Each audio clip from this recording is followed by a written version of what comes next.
Hi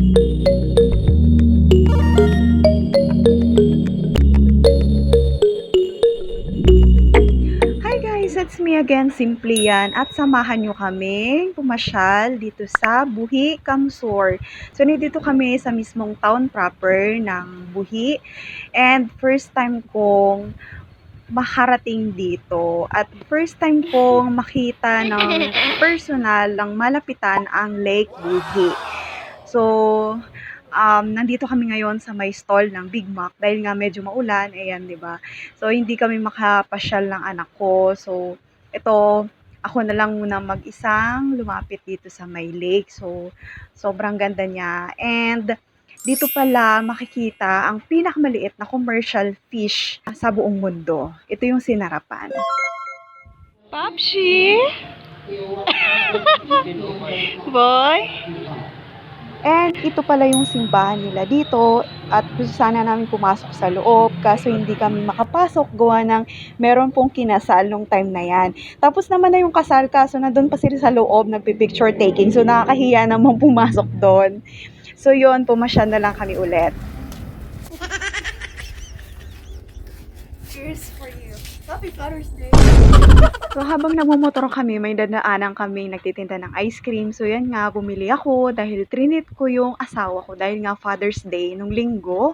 So yun yung regalo ko sa kanya. And dito kami tumambay sa may waiting shed. Sobrang ganda ng view dito. Ayan, sobrang as in, ang sarap ng hangin.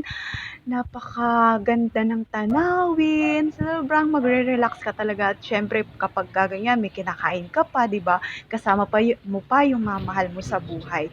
So, sobrang gandang talaga. Ang ganda ng view dito. And sabi nga ng asawa ko, ang sarap daw i-paint. Ang ganda daw ipinta dahil nga ito may nagbabangka.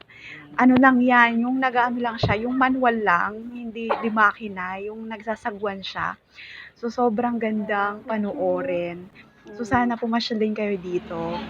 And, ayun na nga, bumalik na naman yung nagbabangka, pabalik ulit siya. And, syempre, ang lola niya walang magawa, video-video lang.